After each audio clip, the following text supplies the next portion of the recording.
All right, everybody, welcome to another edition of the Outfast Realty Podcast. Today, we have one of our really good friends and referral partners in the house. We have Rick Malero, the founder, CEO, chief, what'd you call it, Rick? Bottle cook and washer. Bottle cook and washer from his capital funding out of Orlando. They are a hard money lender anywhere in the state of Florida. I think you guys are in Georgia now, too. Yep. So that's really exciting news. We also have Sam Alley in the house from his capital funding as well. Sam, what's your title these days? Hello, everyone. You're business development? Vice President of Corporate Development now. Boom. Now it's time to grow. There you go. Let's ramp it up. All right, guys. So we have Rick in the house today because, as you guys know, on this particular podcast that we record here at our office, that means that Rick's going to be our speaker tonight at our TBRIA main meeting. So this podcast is really designed for the people that cannot make it to the TBRIA main meeting because of scheduling conflicts, or maybe you're not in the Tampa Bay area, but you want to hear the amazing stuff that Rick has for us tonight. Just like Rod Khleif did for us last month, which was awesome, and it was a really good presentation, really good message, and I know you guys are going to bring it today too. So thank you guys for being on the show, taking time coming from Orlando. I know traffic is a mother to get over here, so thanks for weathering that storm. Yeah. So while we get started, yeah, you're good, Taylor. Thank you. Thank you. So I want you guys to tell us a little bit about yourself, how you guys got started in real estate. What was it that got you guys going in real estate in the first place? Many moons ago, I'm sure. Yeah, a couple moons ago. Actually, when I first started, to give you a little bit of a background history, I actually, believe it or not, for those who know me, I was a youth pastor. What that means is I was making a really good living, not making any money, but making an impact in the people's lives. And so I got to the point in my career where I got burnt out, and I really felt that the work of the ministry had hindered the work within me. And so I really decided that I wanted to make a big change. And so, to spare you all the details, I had an incredible encounter where I actually prayed, and I'm like, God, show me what to do, because the moment I leave this ministry, I've got no home, I've got no money, and I've got problems. And sure enough, one of the girls in our youth, without me asking anybody, within probably 15 minutes of that prayer, I get a phone call from a lady named Suman, which I have a feeling she might actually be here tonight. Oh, cool. Which is why I'm bringing this up. Oh, awesome. And so Suman actually was a small-time real estate investor in Tampa, Florida. And she was buying mobile homes and renting them. And she was about to actually rent this particular property. And as she was walking by the house, she felt like somebody put in her heart, she needed to call me and say, Rick, you know what? I feel like as I prayed for this particular mobile home and what I was going to do, I need to give it to you. You need to live here for free as long as you need to. And so that was my answer. As you can imagine, I'm bawling, saying, are you kidding me? So here I am now living for free for this lady. I stayed there for about 90 days. And it was in that little mobile home that I got the first experience and encounter with an investor. And I started doing the research, and that's where the inspiration of real estate began. Okay. Over 15 years ago now. Isn't that crazy? So what did you start off doing in real estate then? I think you started off as a wholesaler, right? I began as a wholesaler, simply just I didn't have the resources, and I realized that obviously you can make some money real quick turning it. And I very quickly realized that as I was getting better at wholesaling and really putting real deals together, not just throwing crap on the wall and seeing if somebody would buy, when I really cared about what I did, and I started building volume, meaning I got to a point at some points we were doing close to 30 properties a month. Wow. And so we had this machine going. We were traveling all over the nation doing seminars and teaching people. And when I got to that stage, I had a meeting with a gentleman who actually, point blank, I thought I was the man. And he said, well, so you're working for tips. And he really challenged my entire game. And so you can imagine, I just did 45 minutes about how great Rick is and all these deals we're doing, and this guy just popped my bubble in 2 seconds. So aside from wanting to just slap him in the face and say, who are you? I actually said, well, what do you do? And so he really changed the way that I thought about things. He really showed me what an investor really is. And so that challenged me to really step out and really start taking some steps towards actually being an investor. And so I started taking my savings, investing in income producing real estate, getting into commercial. And boy, am I glad I did, because then all of a sudden 2008 hit, right? And what's interesting about that season is had I not had those other commercial projects, our company would have been bankrupt. You wouldn't even be talking to his. Yeah. And so it's really powerful to see that. So we've kind of gone through the process from wholesaling to now being a lender and doing so many other things. We're just so excited. We love real estate. There was a key word that he said in that entire thing that stuck out to me. I don't know if you guys caught it. He said, in that season. Rick, explain to me what you mean by that season. I know what it means, but for our listeners that don't understand what that means by season, explain that. 'Cause I know you're going to dive into that quite a bit tonight. Oh, absolutely. Well, one of the things, that most people who lost their shirt in the real estate industry, and I feel bad. I still feel for some of the good friends I had. They were making $400,000 a year. And to go from that to now having to work at McDonald's because you got nothing, you're going bankrupt, and you didn't set the strategy. I mean, I had some really tough stories to tell you from friends who didn't listen to the seasons, right? And so really, when you look at real estate, it's all about a cycle. It's cyclical. And if you're smart and you're a student of the cycle, then you can position yourself throughout the different stages of the cycle to capitalize on those opportunities. And most importantly, what you start doing is as you start forecasting based on those trends, you can actually start getting ahead of the curve and really start implementing different strategies long before. Later on tonight, I'll talk more about what I'm doing right now, but I say, as you'll see my visual, because one of the things I want to show you is I don't just want to talk about cycles. I want to literally show you what is my company doing right now for this year to position, and I'm going to show you by year what buckets we're focusing on, because I think that's probably the most valuable thing that I could share with you. And so really, but some of the things that I'll share with you, they've already been implemented, and they've started about a year and a half ago. Yeah. And so they're just now about to come to fruition. Do you follow what I'm saying? So that's the benefit of being in the season, is understanding where you are so that you can prepare for the future. Perfect. Yeah, I think one of the things that always inspired me when you talked about the commercial is like obviously that's a goal of ours. I think most of us in here is to own some commercial at some point. But for me, like when I took that and tried to apply it now is building the property management that we're doing. And we had always been doing it, but we never really turned it into like an actual business and running it the way we are now in anticipation of like building some consistent revenue. Whereas, most real estate is always transactional based, and doing it in a different way through the property management. So thanks for the inspiration. Yeah, man, I'm excited about that. Actually, it's funny you say that because most real estate so-called investors, they're really just transactional. That's all they are. They never really get to the point where they take those earnings from the transactions and actually put them to work for them. And I think that's the biggest misconception about investing. Yeah. You see the guy driving the fancy car, I flipped this house. What he didn't tell you is the countless hours he spent trying to work that deal. Not once did his money really work for him.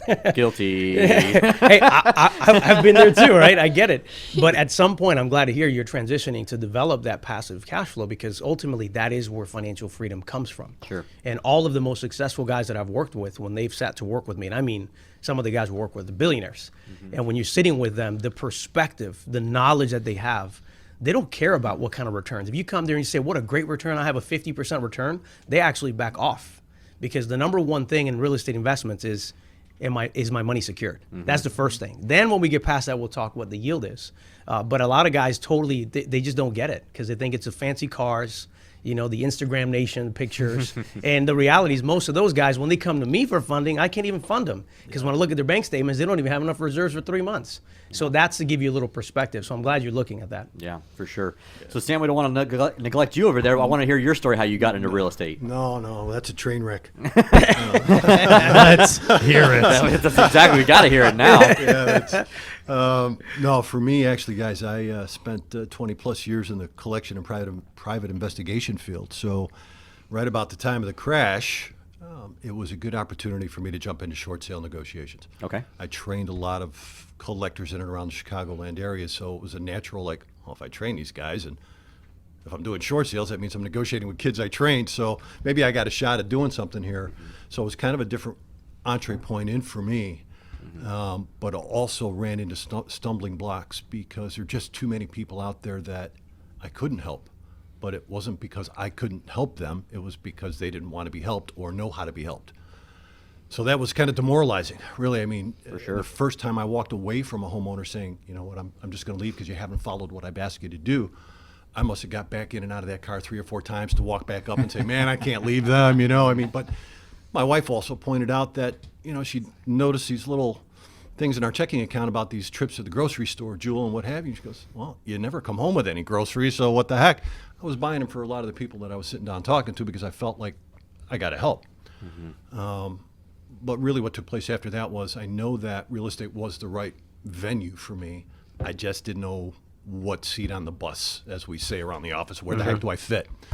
And it's interesting because, as it turned out, pushing 50 years old, I wind up meeting this character to my right here, who was offering an intern program, actually. I'm considering investing, and it's like, well, Okay, I become an investor, and now I'm going to intern with this guy. I mean, I'm really going to get to see what gives. Right. And that's what really turned me on. And honestly, guys, I mean, this is almost a marriage of almost 10 years, and I'm still really trying to find my path because there's so many paths within this, and we get caught with this shiny object stuff all the time. Right? So All where the time. heck do you fit? Syndrome. Right? I mean, it is. That's what happens. Did Rick start you out with some bandit signs? You know what?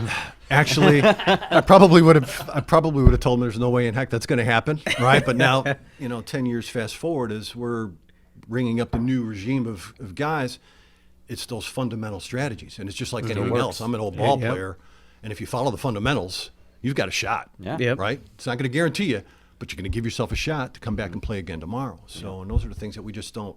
I'm not willing to do this. As a 50-year-old Or I'm guy. too good for that. Are you? Yeah. Yeah. I mean, it's I've managed people. I've grown companies and made some dough. It's like, you want me to do what?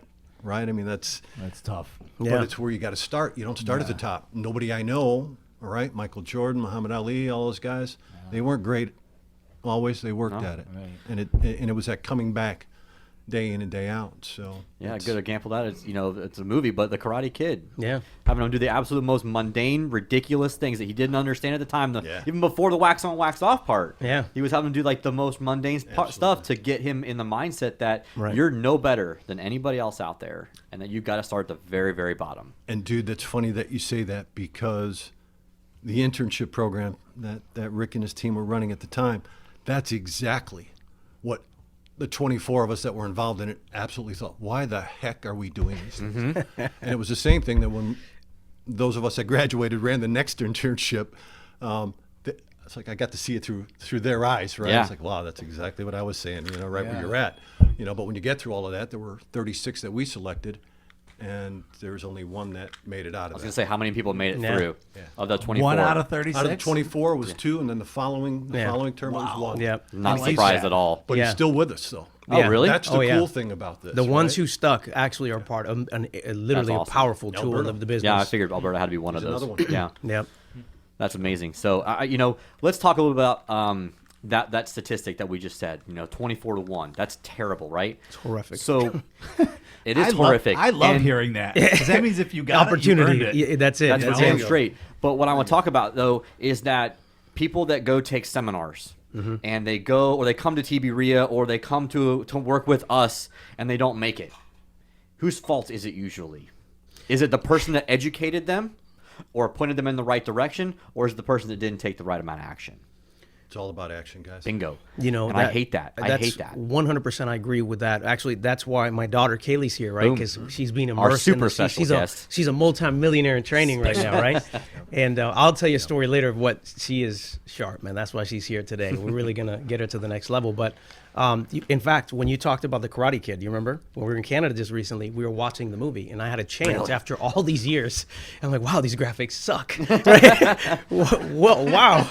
But anyway, Especially you blow it up on a 55-inch TV. But now, for the first time, I'm having to explain a movie to a 4-year-old, my son, and my daughter, who's 7, who obviously picked up on it pretty quick. Almost 8. And almost 8, February, right? And so, but long story short, one of the biggest reasons why a lot of people fail is because it's beneath them. And what ends up happening is you feel like, well, you're starting me here, I should be up here. What they don't realize is that is the journey you have to go through to develop the mental fortitude, the discipline, the focus, the drive, so that when the opportunities come, you now have the strength to be able to withstand and press through the next level. And so what I always say in the seminars, this is very true, even when we bring people to the office, we look at them straight in the eyes and we'll say, I've met with many people on this table. We've done millions of dollars in deals in that very chair you're sitting in. And 97% of people say only 3% do. What I want to find out today is, which one are you? And I really believe that the people who are serious, they're committed, they're going to pay the price. And those that tell me, hey, I'm reading this book, I'm watching this, that's all great to be obviously getting information. But now what I've learned is anybody who's listening to 50,000 different things is not learning anything. Bingo. So what I tell people is this: if you are not living what you tell me that you're studying, you didn't learn it. Yeah. And that's really what it comes down to. So I had a moment of, I guess it was after Rod came in, I kind of had a little bit of a breakdown, honestly. Transparent, right? Kind of get choked up over it. I'll get the tissues. Thanks for making it less awkward. I feel like last year I got the shiny object syndrome really bad, really bad. And We went on damn. That's why I love you, bro. Went on vacation and just like got away. And really thought about what I wanted to do. Mm-hmm. And I realized kind of one of the things that I did last year was that my goal is always to read 52 books a year. I found that was one of the most ludicrous things I've ever strived to do in my life. Yeah. A book a week, right? Because I read a lot of personal development books, a lot of sales books, trainings books, and stuff like that. And I finally threw my hands and was like, what the hell am I doing? Right. Because I would read books and I would get inspired by them. And the next thing I know, I'm failing because I can't implement any of it. Exactly. And so I failed. Where's Greg? He's reading another book. No, I'm not. I'm reading Think and Grow Rich for the second time already this year. Yep. I'm not doing that anymore. I've picked out 12 books for the entire year to read, and I'm going to master those books and put them into action. We talked about it just a few minutes ago about how I would read Cardone, and I would read this person. I would want to do this planner and this thing. And I've focused on one person right now that I'm following, and that's Darren Hardy. Between Darren Daly's Every Day, between his planner, the Insane Productivity, the Ludicrous modules, I'm focused on one guy, and I'm going to focus on learning from other people because that is, and I had this breakdown, and I talked about this in this group that I'm a part of called 52 Books a Year. And I said, y'all are nuts. I'm like, Bro, that is one of the most insane things I've ever heard. A book a week? Like, Yeah. you got a business to run. commendable, though. I did, but I read 35 books last year. That was, I came short of my goal, but like I literally was all over the place. Right. And it showed when we looked at our bank statements at the end of the day. Yep. And we're just like, what the hell did we even do last year? Yep.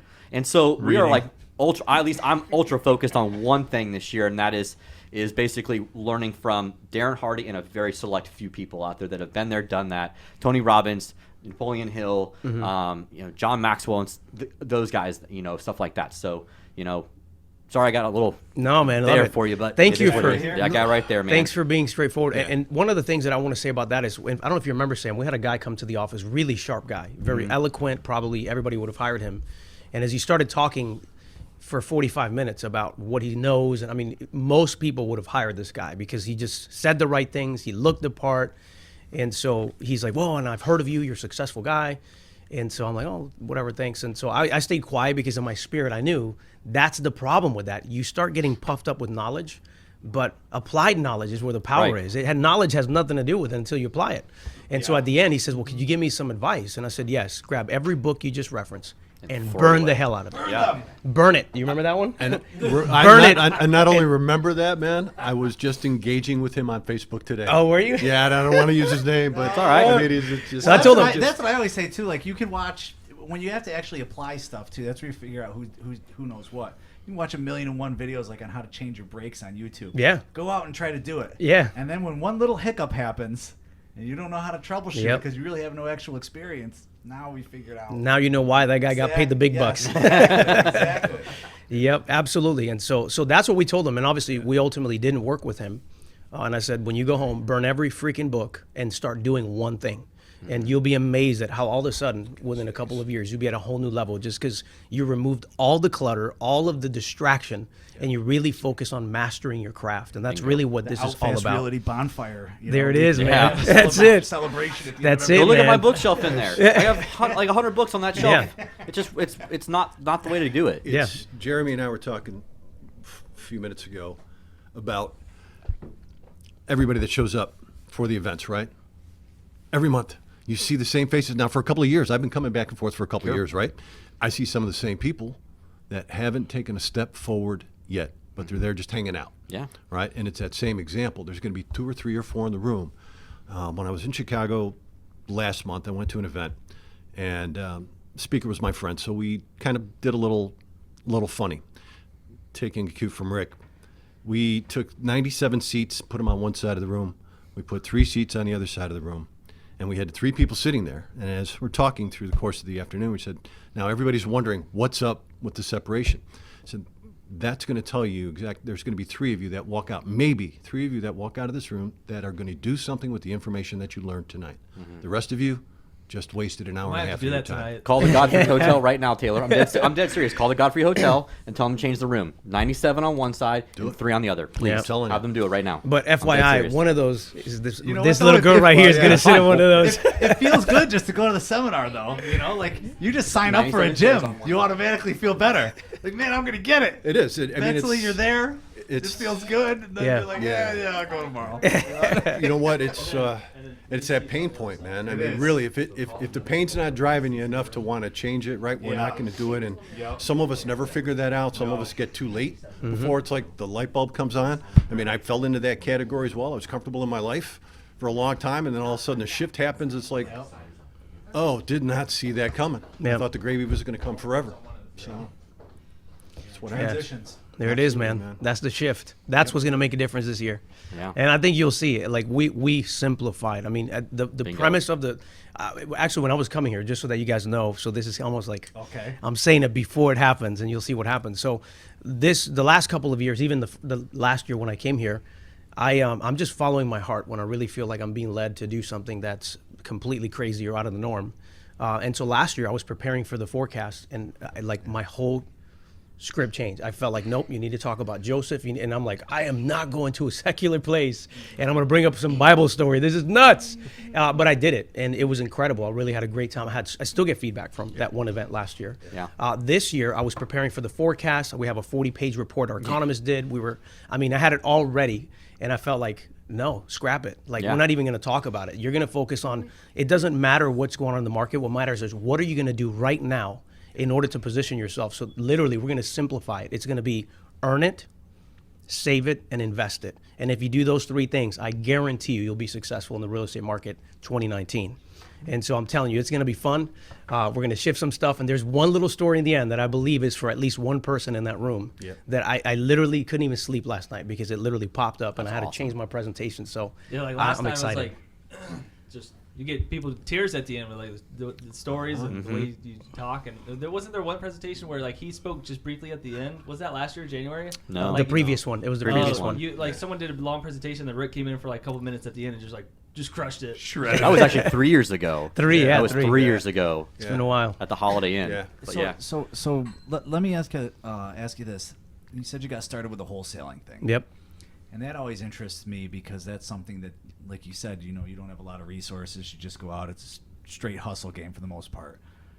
Talk a little bit about what that was like when you got going with it versus what it's like now to just get started with it. What are the similarities? What are the differences? Yeah. Advice for people out there that are, trying to get their foot in the door. That's a really good question. Yeah, it is. For 1995, I'll tell you. No, I'm just kidding. No, but Discount tonight for yeah, $9.97. that's it. There it is. There it is.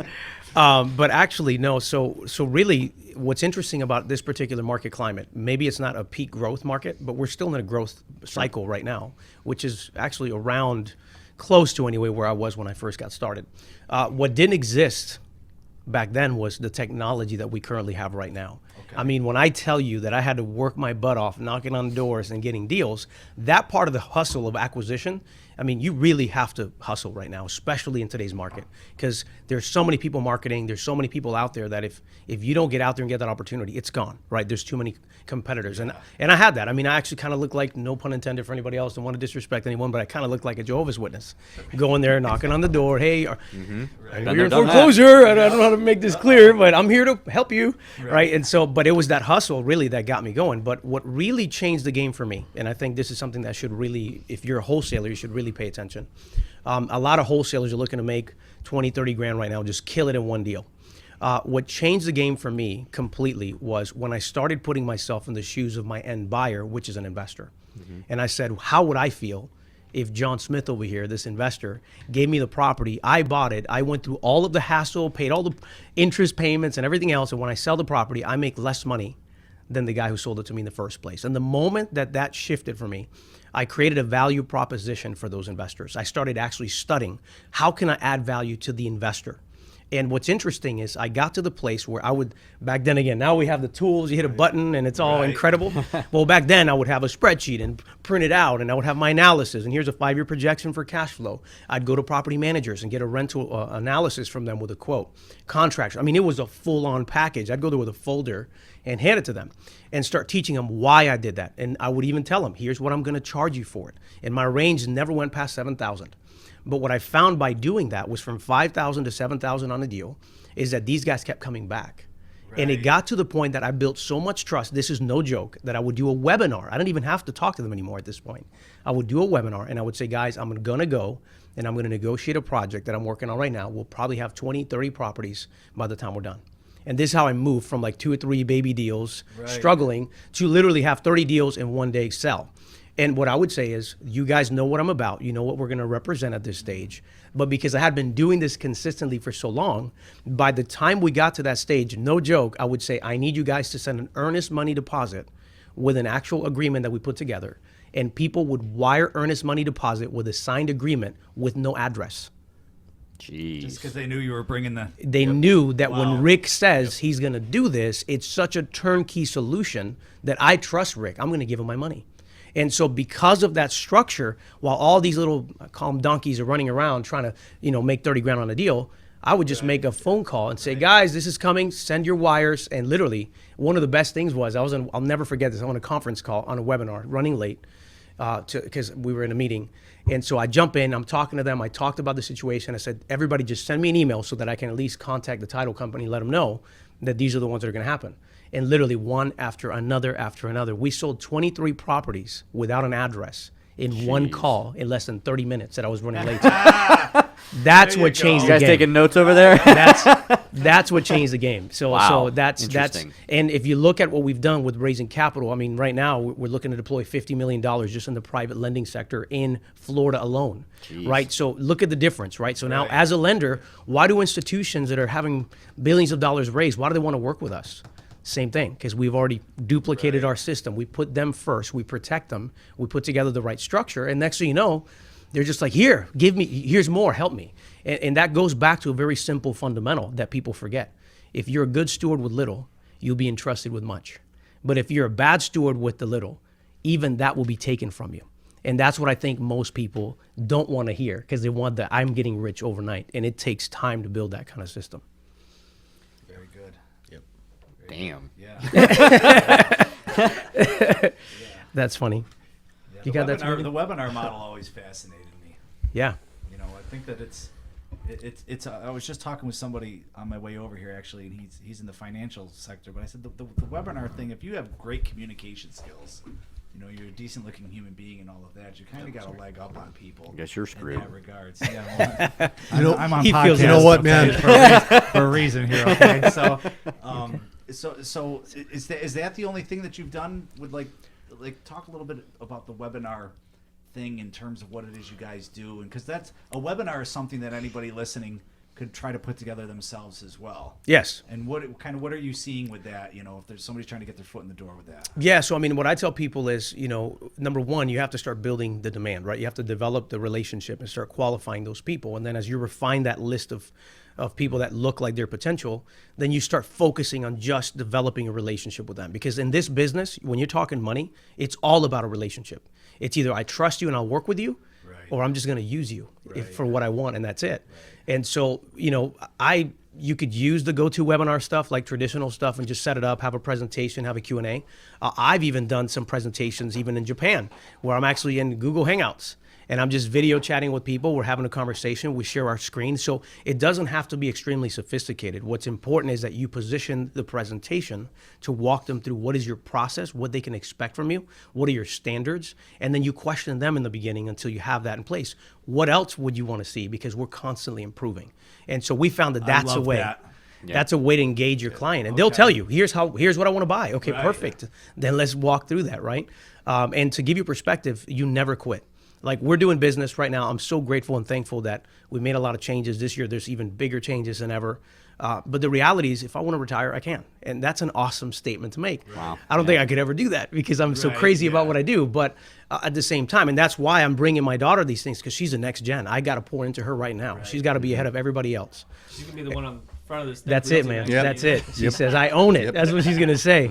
Right? And so, but from the perspective of that, I mean, March 18th, I'm going to be in Brazil in front of 300-400 investors, presenting to them. Why? Because again, you constantly have to be building relationships. Now, why is Rick going to Brazil or other countries? I'll tell you later. Okay. All right. There we go. I like it. So you guys are hard money lenders. What's the number one question you guys get asked all the time? Rate and term. Exactly. Rate and term.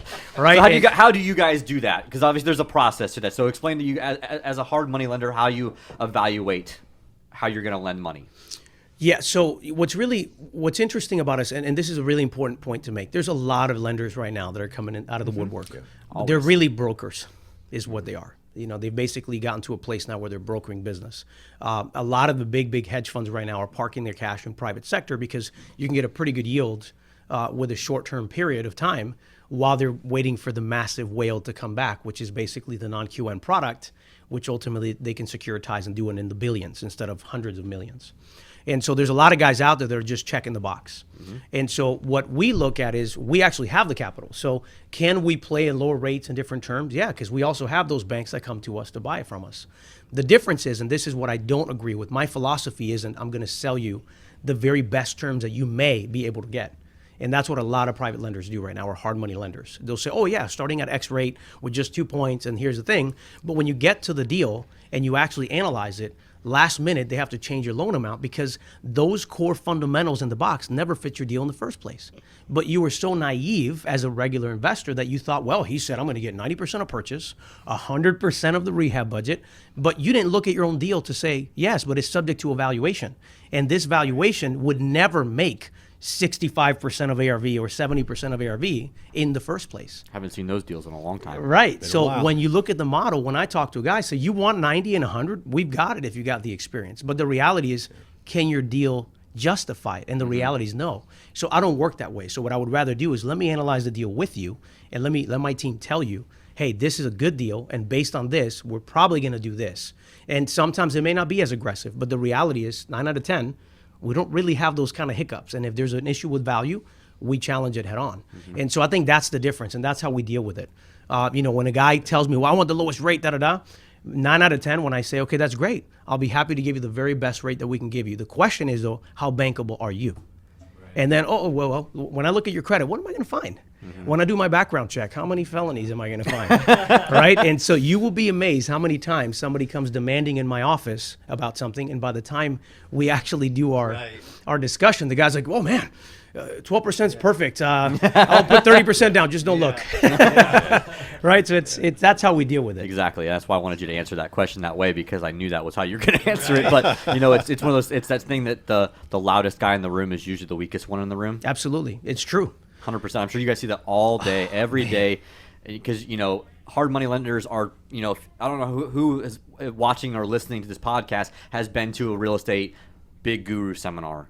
All they talk about is how you can get hard money at this and that and this and that. So you guys probably get blown up all day, every day. Yep. And Melissa probably answers that phone 100 times a day, trying to answer that question best she can for you guys. Yeah. So that's what I love about you guys. You guys are really transparent about what you guys do and how you guys evaluate it. So, and you guys have so many tools. We don't have time to go into it on this podcast, obviously, but there's so many tools that you guys offer to help them, educate them through that process.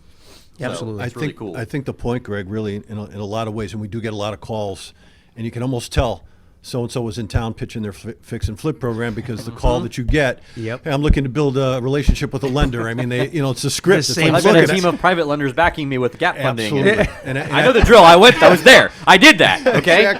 Exactly. And tens of thousands of dollars. But ultimately, what we find out, it's been an interesting view from the lender's seat to see all the deals that come in and the individuals that are presenting the deals and what they know, what they don't know, and the things that they're not looking for. We talked about seasons earlier. They don't get it. I mean, who knows? Why do I need to know about market cycles, man? Just fund my deal. Yep. I don't want to hear about this stuff. So is that, right? Is that what you would say? I mean, so when you guys have all these people approaching you, I'm sure you're seeing a handful of very common mistakes. Yes. To scratch your head at. Is that one of them? Yeah, more often than not, right? I mean, it's What else? There's a What else variety is of there? mistakes. Like, There's a what are variety. the common ones that you're Well, like, I don't understand why I keep seeing? See, I don't like really talking about this. See, here's why. Because I'm collecting all this information as an investor. Right. I lend money to learn from other people's mistakes. Sure. Right. At the same time, it's one of our strategies, right? Gotcha. I'm not going to mention anyone in the room, right? See So, which direction they're pointing. right? Check, So, edit, please. yeah, but the reality is, Nodding. yeah. But from my perspective, and here's the thing too, though, is I'm not perfect. I'm going to make mistakes, and so Right. if I can leverage my business in a place where we're making money consistently, but then from there I can actually be a student and say, look, I don't know everything, so maybe Greg just learned something that I can learn from, so that I can avoid the next mistake. Yep. But I think one of the biggest things, and in fact, we've had several clients where we said, based on loan to value, I got you. But the reality is, you're taking a major gamble. If this thing's fall sideways, Rick wins, but Right. you're betting it all to Yeah. come, man. And let me tell you right now, I've seen it come and go. And so we've had clients come back then begging later, like, what can I do? And we're like, we told you. Yeah. Do you remember that email? And most of it is, every single time they always get extremely aggressive on what the future value of the property is going to be. That's number one. There's a variety of things, but most of them, the biggest one that scares me, and there's guys right now, I'm not going to say any names, that are on social media, like, we're killing it and this, that, and the other. And I'm like, bro, you still owe $2,000 for insurance. And, oh, man, I'm struggling right now, man. And I'm like, I am watching your Facebook account right now as you are driving a freaking super expensive car, man. Are you kidding me? Like, you just did a thing about balling. Like, take hell the no. cash out of that watch you just bought and pay me my $2,000. And it's incredible to see that, right? And it's a lot of these guys haven't really put together an investment analysis for their project. So they think I'm going to make 20, 30 grand. They don't analyze the potential of what if I don't, or how much time do I have Right. in this deal before it starts eating up my profit. And so in many cases, because they didn't plan, that's how they fail. And so we call them out a lot on that. And that's one of the biggest mistakes. So like, yeah, we'll make money. We'll get out of here in 90 days. 8, 9, 10 months later, going into 12, Rick, I need an extension. Can I rent the property now? And I'm like, didn't we talk about this? Yeah. And so that's one of the biggest mistakes. Everybody thinks they're too big for their own britches, instead of saying, hey, investing is about making sure we're making the right choice. It's all about the deploying of the capital, right? Sure. Your capital allocation makes everything. On this topic, let's talk about the craziest deal you guys have ever done. And is it the one that I had in with, Mr. man. KW, or we have worse ones than that one? Okay, so you have to define the category, because we see some crazy stuff. Okay. But I Give us like 2 stories. Okay, then, I'll give you separate 2. ones. So there's one right now that I could think of. And the guy's from Tampa. The guy's a hustler. No disrespect, but I just find it funny when people, because for me is this. Look, one of the guys in our office actually used to be an intern. Here's what he says: If you're cocky, you better be perfect. You better be perfect. I already That's know very who you're true. talking about. Yeah, exactly. So if you're cocky, you better be perfect, because everybody makes mistakes. So you should always be humble, so that when you can make a mistake, you can actually live up to owning it. What did I do And today, so guys? when you put yourself, exactly. When you put yourself up here, it's very hard to come back down and say, my bad. So the situation is, when guys come to me, all feathered up, these peacocks over here, thinking they got it. So we literally had a conference call. Oh, I didn't. No pun intended. Actually, you look really good though. You're a humble peacock there. Humble I didn't peacock. either. That was great. For the listeners, our homeboy Jeremy here is I wasn't wearing a even very thinking about this. peacock-looking scarf actually today. Oh, that's awesome. But the I reality. just thought the word was funny. Yeah, so there's a guy here in Tampa, right? There's a guy here in Tampa a few years ago that we were working with, and one of the things that makes us different, again, we have different products. So if you're performing at a certain level, we might partner with you, like we've done. We don't just lend money; we're investors. And so in this case, we were getting pitched this whole thing about becoming a partner in a deal. And so we looked at the project. It was in St. Petersburg. That's all I'm going to say. Oh, I know this deal now. Okay, go ahead. So we told them, hey, there's a major concern for us in this property, and here's A, B, C, D, E, F, G, Y. And going down to this list, we also said, these are some things that we're concerned about with title and everything else. And he's like, listen, man, I've done all these deals, and I've got all this experience. And I'm like, oh, this is going to suck. But at the same time, I was so curious, and I'm like, let me just give him enough rope to see if he chokes with it. And sure enough, we do the deal. I lowered the loan to value because, again, and I said, here's what's going to happen. If this thing doesn't turn, you're going to owe me X. Not once did I get a phone call back. His partner at least was humble enough to call me and say, Rick, I am so sorry. But when we went to actually work on the roof, the whole house caved in and fell. So all we have is a lot. So that was one of the craziest deals where I said, well, understand, I have collateral on some of these other deals. So you will take care of this, or I'm going to take all the other ones too. But they actually, at least to give them respect, I remember they they did pay me off from that perspective. So that was a good thing. But it proved, don't tell me that you've been in the rodeo and you've done all this and you know what's going on when some of the key fundamentals were in your face from the first, and then you see them on Facebook later going, here's a new development project I'm doing. Yeah, it's called, I didn't do my diligence. I lost my house. I have to build a new house. Got a brand new vacant lot So, here. so that's This was the plan Yeah. all along. exactly. So, yeah. Always. So Oh, I I say remember that. that. Going I- and decided to demo the property instead, So I'm just being honest. I know, I that's, remember that. That's the reality. So, and we've had some other crazy deals like that too. But the reality, that was one I'm just, as I think of in Tampa, St. Pete area. We're That, just changing with the seasons here. but yeah. So that was an interesting one because it's not fun to get a phone call saying, hey, that house that you have collateral by the here, way. it doesn't exist. Yeah, it's gone. Yeah. So, but again, in their defense, they did pay Yes, me they off. did. So at least they kept their word.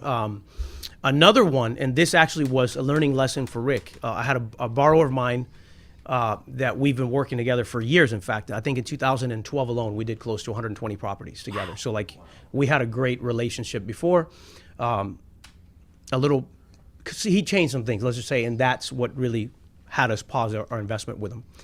So long story short, about now this one, almost 2 years ago now, we got involved in a project, which I believe you know about, Loggerhead.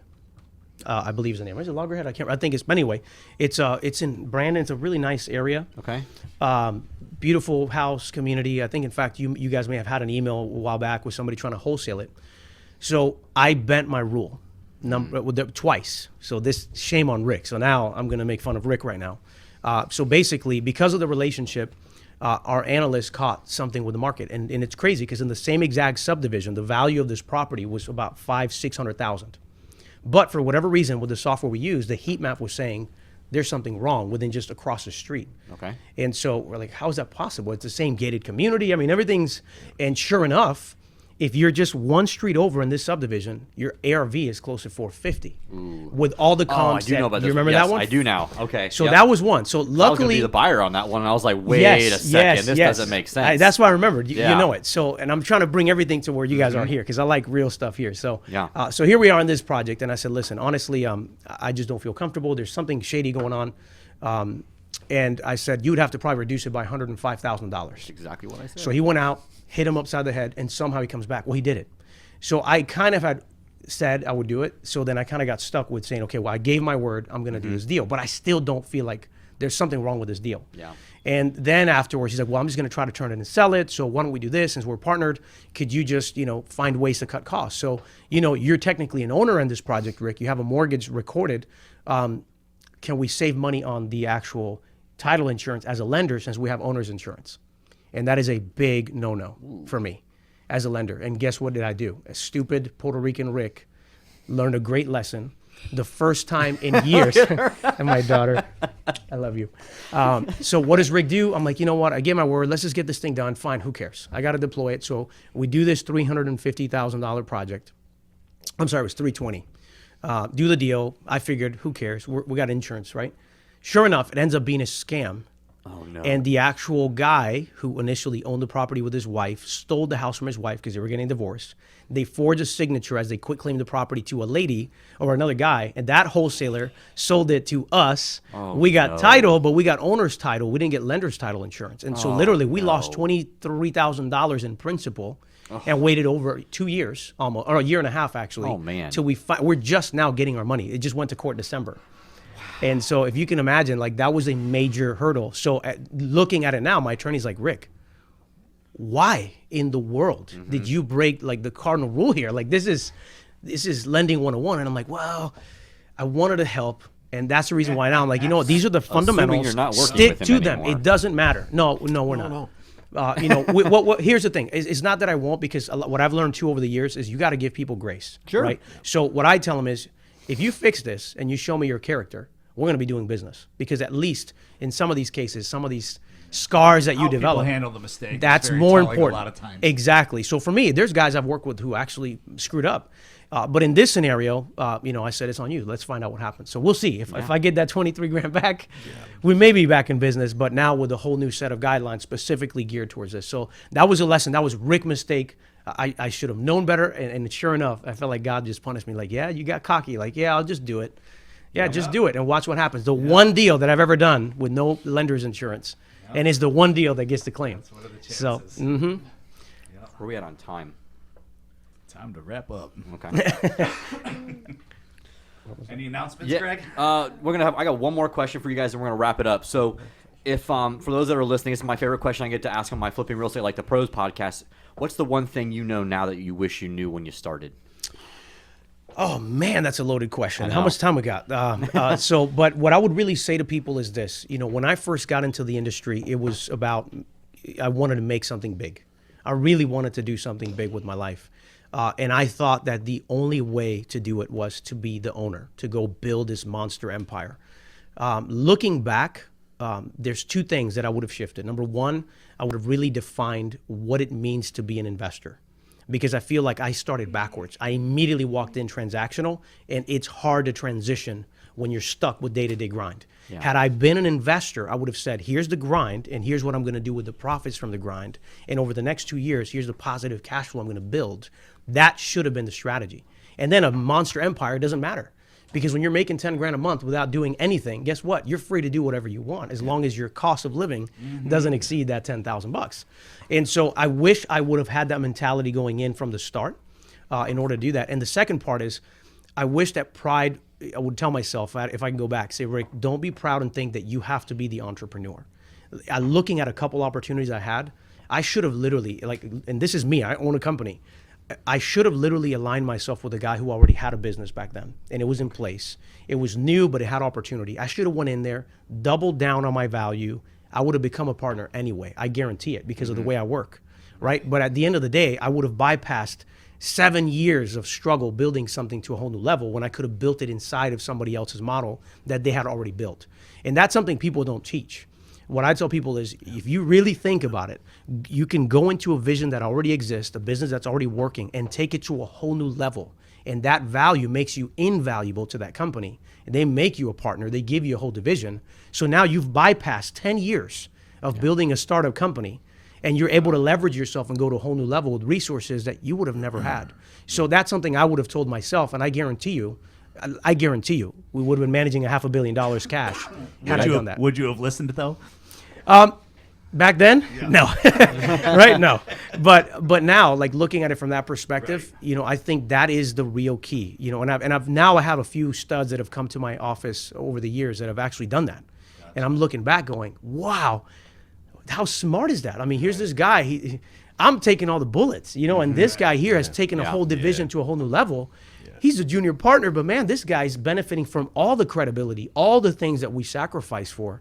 And I mean, he's making an empire now where he's like, hey, in the next 10 years, I'll be making $2 million a year. That's the goal. And I'm sitting here going, man. Yep. So that's something I would definitely challenge people. All right. Cool, very cool. Yeah. Love it, because you guys hiring? Not kidding. You have to be an intern first. Exactly. But I'm so sick of it. Yeah. Systems and leverage, guys. Systems Yeah. and leverage. That's what it is. Yep. Well, that's what Jeremy and I. Everybody. If you guys don't know, my wife and I are expecting our first kid. So Jeremy and I have had this conversation. We have about 3.5 months to finish this business, systems, processes, procedures. Because when that baby comes out, I'm not going to be here every day. Right. Not at all, really, for the first month or so. So we've got to hunker down and figure this system and process out. So that's literally what we've been talking about, is like getting that done. Yeah, it's critical. Yeah. And not only that, like bring your kids up in it as well as they grow up. Like you see my daughter here. I Yeah. mean, she's been in the office. She tried to steal my own staff like last year. It was ridiculous. Should hold a meeting without you. Yeah, she's holding. Yes, she's in the boardroom with a couple Absolutely. people. That's and actually, awesome. you remember that one? And she's sitting here like, well, how much does my dad pay you? I'll pay you double if you do this for me. And I'm like, what? What are you doing? Who's going to pay for that? She's like, you, of course. Leverage. She's around the business a little too often. Love it. Well, thank you guys for coming in. Appreciate you guys always. Always a pleasure, all the man. knowledge you guys bring, the you. expertise is fantastic, and the realness that you guys bring, authenticity. So we'll see you guys on the next podcast. Hooah. Thanks. Thanks, Greg.